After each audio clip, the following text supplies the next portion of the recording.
Hi, this is William from Saunders Street Records, and today I'm going to count down my top 10 favorite concerts I've ever seen throughout my whole life. And I've seen so many. So this was a really, really hard exercise. And in general, I've been reluctant to do like top list of anything because it's so subjective. But I got to thinking about it. I was like, no, I do want to put this out there, and I do want to get feedback on what is your favorite concerts that you've seen. If you're really young and you've only seen a handful, they can be quite influential, especially if you're a musician. So let's get started.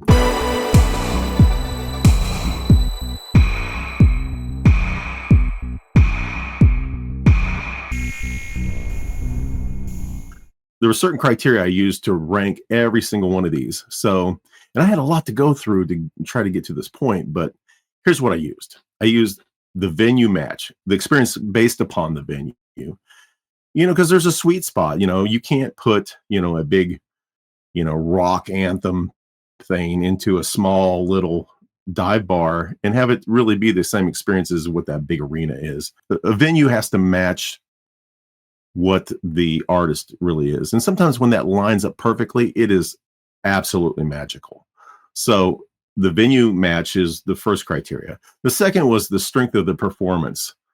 You could see, a legend, and, the performance may not be as live up to what your expectations were. And so many of these, especially the the ones that ended up on this top 10 list, the performance is just mind-blowing. And so the next one is the proximity to their peak. And what I mean by that is you sometimes you see an artist, they're really just starting off, they're finding their way. And the other side of that coin is seeing Paul McCartney in 1966 is going to be radically different than seeing him in 2025. Like an athlete, seeing them at their peak. So that was one criteria as well. And then the overall experience, how did I rank, kind of how I left that experience at the time? And sometimes it's, my mind is so blown, that it takes days and weeks to get, to kind of move past it. And then that leads me to the last one, which is the lasting impression. How did this show impact me overall over the course of my lifetime? And there is a few that just stick with me so much that they rise to the top, because when I think about concerts, these are the ones that really come to mind. So at number 10, I got to take you back to the year of 1981. This particular show actually is two concerts. It was back-to-back nights. So in 1981, Styx was touring for their Paradise Theater tour, and we were all about it. In fact, the family that I kind of is my kind of like adopted family from Raymore, the Spills family, Charmaine Spills was a diehard Styx fan. And so when tickets went on sale, they sold out like within a couple hours. That's how big Styx was at the time. And so what she did was she got tickets to not only to that show, but when they put a second show up for sale, we also got tickets for that. So we went back-to-back nights for this show. And Styx was coming off of all their big hits from Come Sail Away and Renegade. So they were really in their peak form on this tour, and it was mind-blowing. It was a great tour. Too Much Time on My Hands, it was a big song off that album, and it was just a great show. And I scored it, it's of all those ones, it kind of rose to the number 10 spot. Coming in at number 9, I'm going to take you to the year 1986. I'm in Germany in the army, and I get the chance to get tickets to go see Monsters of Rock. Let's see some of the groups that were there for that show. Ozzy headlined it. The Scorpions, Def Leppard, Bon Jovi were at that show, the Mannheim show. And it was really incredible. There was a few other acts too that were on there. The Big Outdoors deal was incredible. There were so many people at this show. And you could kind of weave your way down closer to stage, which is what I did. It was such an incredible show. So that's my number 9 concert. The number 8 concert, GWAR. Guar at the Bottleneck was crazy. It was so insane. I wasn't really familiar with their antics or their music. So for me, it was like a brand new experience. I go in, I'm watching these guys in these costumes. They whip out these prosthetic penises that, they're spraying fake urine on, on the crowd and stuff like that. It was just mind blowing.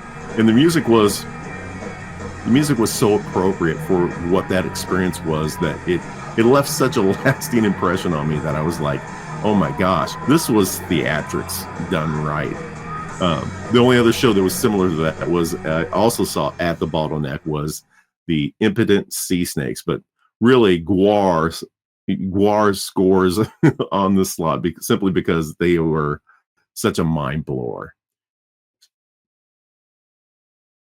So that brings me to the number 7 concert on my list, which actually takes me to my own place, Coda in Kansas City. And at the time, I can't remember if it was the Record Bar or Frank from Knuckleheads that gave me a call and said, "Hey, I got this act. We are double booked. Can you host them?" And I was like, "Sure, who is it?" And they're like, "Okay, it's the Psycho Sisters."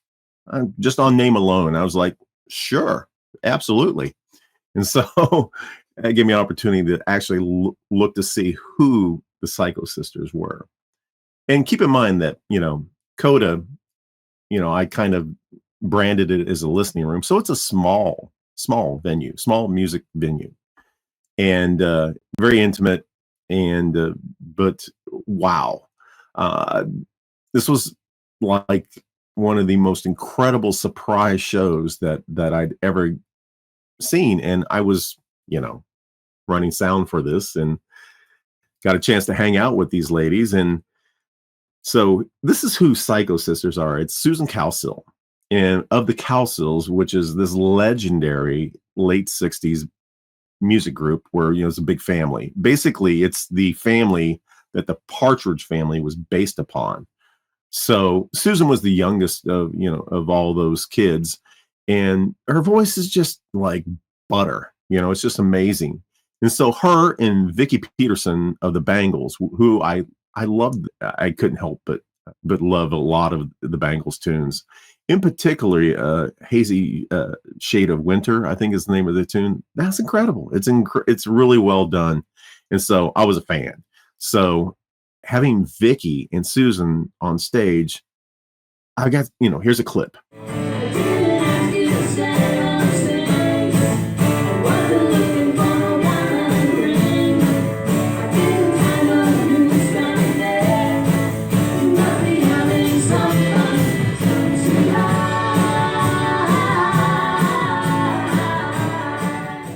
Yeah, it was so incredible having them in this setting that it really stood out to me. That's why they're number 7 on this list.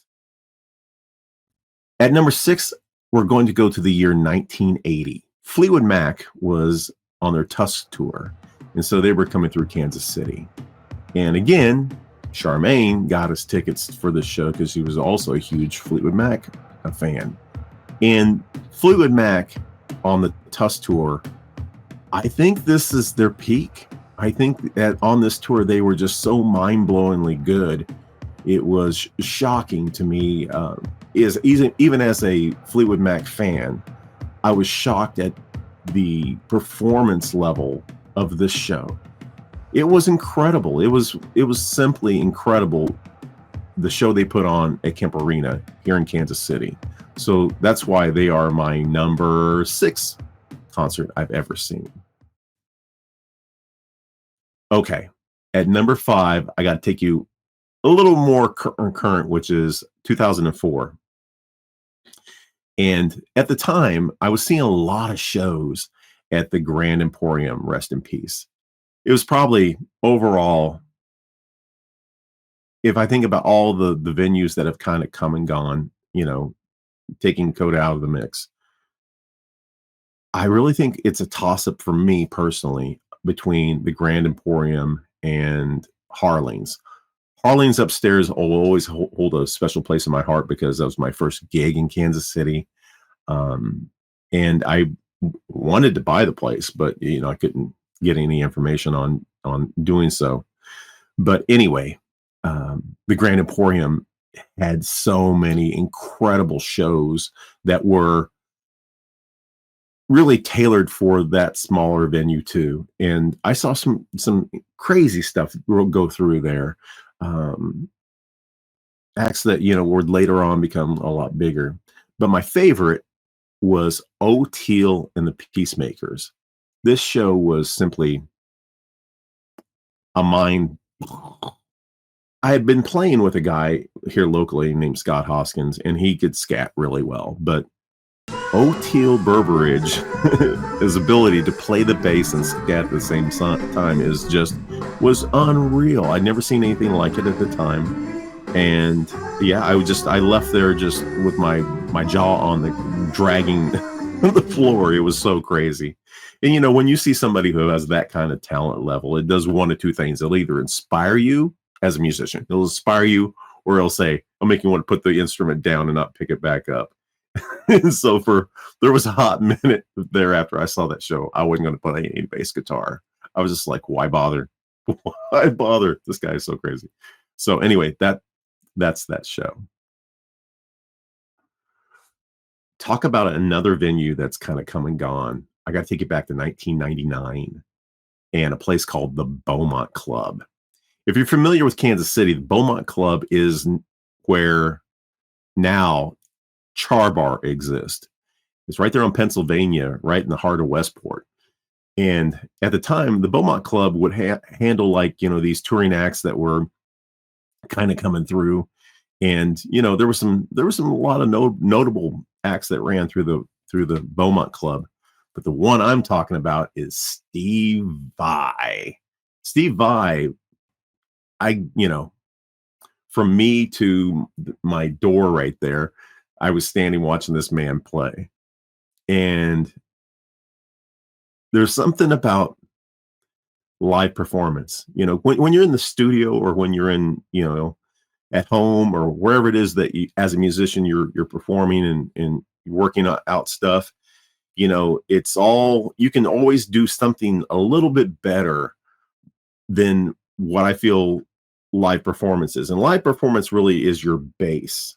Whatever you can do live is kind of the floor. You can always do stuff, I think, in the studio or, depending on your personality, in a more controlled environment, a little bit flashier, a little bit better. But live performance is where it really shows what you really can do. And I'd seen Steve multiple times. I saw him with David Lee Roth, for example, and he was incredible. And I'd seen him on G3 and all kinds of tours, but this one's really stood out. And the reason it stood out so much is because the intimacy of the Beaumont Club and the fact that I was, I could reach out and touch this man, and I had a firsthand look at watching him play the electric guitar, and I felt like at the time, like, this cat is not from around here. He's not from these parts. He's not from this sphere we live on. This guy is out of this world. And again, I've seen Steve a bunch of times, probably 10 times. This one was the best concert I'd ever seen Steve Vai put on. And that's why he's so far up on this list. Okay, now we're getting to the meat of this list. At number 3, I got to take you to the year 1998 and another great Kansas City venue that's still around today, Starlight Theater. And at the time, this artist was coming off of one of her biggest albums, followed by a couple of follow-up albums that didn't have quite the same impact. The artist I'm talking about is the incredible Tori Amos, who's to this day still one of my very favorite songwriters of all time. She's going to show up on a lot of different lists of mine. And Boys for Pele and From the Choir Girl Hotel were the albums that she had put out just before this tour. But still, a lot of those songs were still from Under the Pink were still really, really popular. And it just seemed like Tori was just really at the top of her game. And, I would almost catch her every single time she came through Kansas City. But there was something really incredible about Starlight Theater, where I was sitting a couple rows back from the front, and just that whole experience of that venue outdoors with her. God, it was magical. It was really incredible that night. And it really sticks with me still. What a powerful performance that was, to hear, so many of her hits from Little Earthquakes and Under the Pink, along with her new stuff. It was just so good. It was so good. At number 2, this guy probably is in the top 5 of my favorite musical artists. I kind of look at him as being kind of the Mozart from, the generations that, exist in the same time I do. He's probably technically from, a baby boomer, so he's a generation before me, but still, the man is a beyond genius. Again, he has that same effect on me as like Steve Vai does, which is, you're not from these parts, man. You were dropped off here. The ship should be coming back to get you sometime soon. But damn, man, you are not from this, either not from this earth, or you're not from this time period. It's just crazy. But the guy I'm talking about is Pat Metheny. And the concert I'm talking about in 1983 was his live performance. I don't even know if this was I think it was I don't know if it was how planned this was. It seemed like to me it was like more of a spontaneous thing. I think we found out about it, not way in advance. I think it was just, a couple weeks in advance that we got tickets to, went and saw this, or it might've been a free concert part 2. Hell, I don't remember that part of it. All I know is at Penn Valley Park. Yeah, I think it was free. And the crowd was crazy. But at that time, Pat was coming off of his Live Travels album. And so it was almost verbatim that album. All the songs he played on that 2 CD, 2 album, Travels live album, he pretty much did the exact same songs. San Lorenzo, Phase Dance, you name it. It was incredible. And it was probably the closest I was able to see Pat to. Again, same thing, kind of working my way up to the very front. It was one of the most incredible nights to see live music outside. And what's really special for me is that so much of the Spills family also went to that show. We made a kind of a family outing of it. And my mind is still blown about that concert. It was really close between number 1 and this concert is being my favorite. But yeah, Pat comes in at number 2. Now for my number 1 concert of all time. And this is going to blow a lot of people's minds because it may not be what you think it is, So you think about, okay, my generation. So it could be a rock band. Could be. And obviously, you can tell by my musical taste that I like fusion and jazz and stuff like that. So it could be a jazz artist. Of every band that is on this list, or every musical artist that's on this list, I have their music as well. Except for, I got to think about this, I don't own one album from this artist.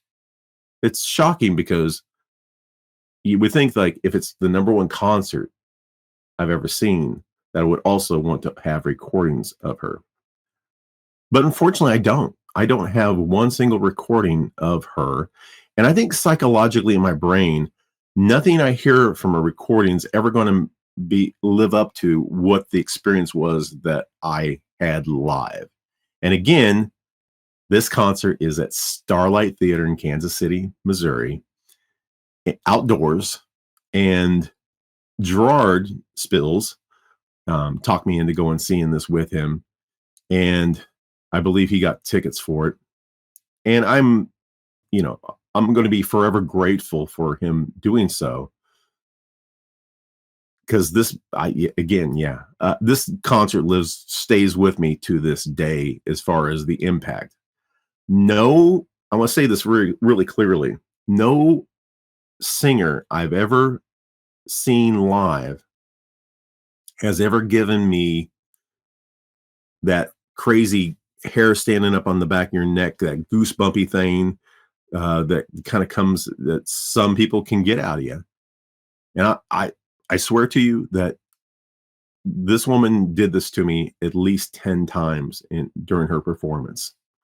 The concert I'm talking about is Ella Fitzgerald and Joe Pass at Starlight Theater in 1983. And like I said, I've had, singers, make the hair stand up on the back of my neck. Not like this. Not like this. I thought I was having an out of body experience. This woman's voice combined with Joe.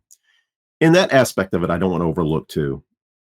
As a guitar player, Joe Pass is somebody that if you don't know who he is, you should get familiar.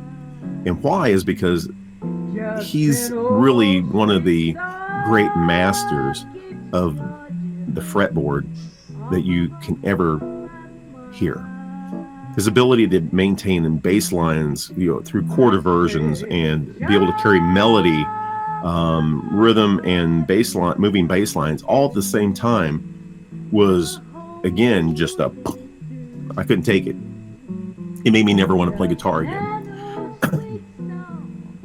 But the combination of those two individuals was so overwhelmingly a mind-blowing experience. That is why it is at number one.